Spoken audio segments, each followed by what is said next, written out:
बिस्मिल्लाहिर्रहमानिर्रहीम, अस्सलाम वालेकुम। आज मैं आपके लिए शीर खुरमा की रेसिपी लेकर आई हूँ। रेसिपी की तरफ जाने से पहले अगर आपने मेरा चैनल सब्सक्राइब नहीं करा है तो प्लीज़ सब्सक्राइब करें, लाइक करें और शेयर करें। यहाँ मैंने दूध बॉयल होने के लिए रखा था। ये 1 किलो मैंने दूध लिया है और हल्की आंच मैंने कर दी है क्योंकि ये दूध बॉयल हो चुका है।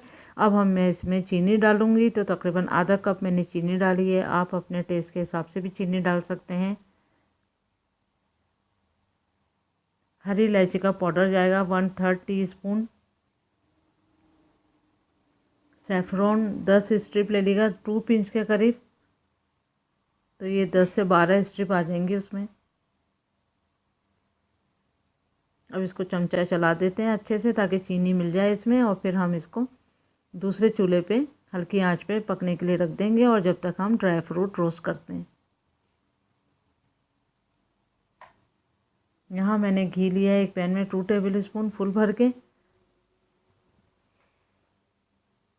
पिस्ते लिए हैं 1.5 टेबल स्पून, और इसको मैंने छोटे छोटे चंक्स में काट लिया है। आप इसको चॉपिंग बोर्ड पे छुरी की मदद से इस तरह काट सकते हैं, इजीली कट जाएंगे।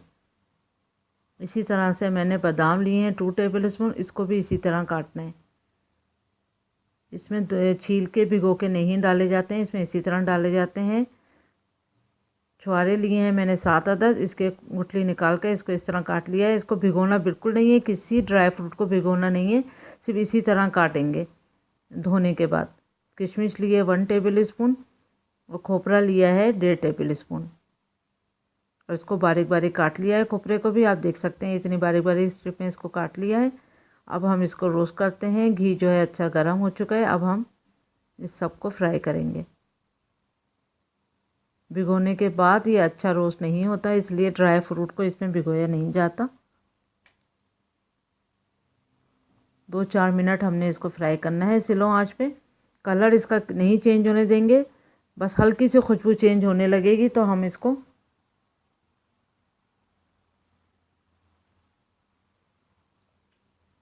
बस। अब ये ड्राई फ्रूट जो हैं वो रोस्ट हो चुके हैं, तो अब हम इसको दूध में डालेंगे।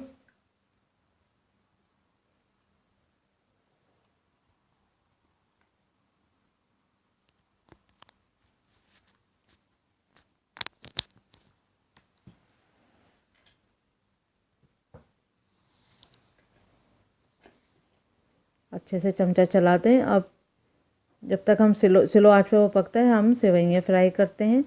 उसी पैन में उसी घी में हमने आधे से थोड़ा ज़्यादा, और फुल नहीं लिया है मैंने पूरा कप, फुल से थोड़ा सा कम लिया है। तो इसको सेवइयों को भी अच्छे से हम फ्राई करते हैं। तकरीबन 3/4 कप है।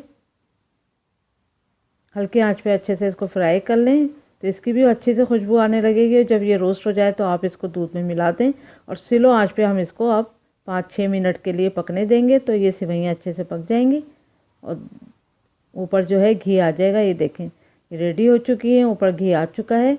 अब हम इसको डिश आउट करते हैं।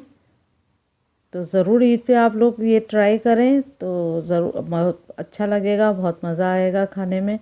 तो बहुत मज़ेदार हैं, ज़रूर ट्राई करें ईद पे। Thank you for watching. Like करें, सब्सक्राइब करें, शेयर करें। अल्लाह हाफिज़।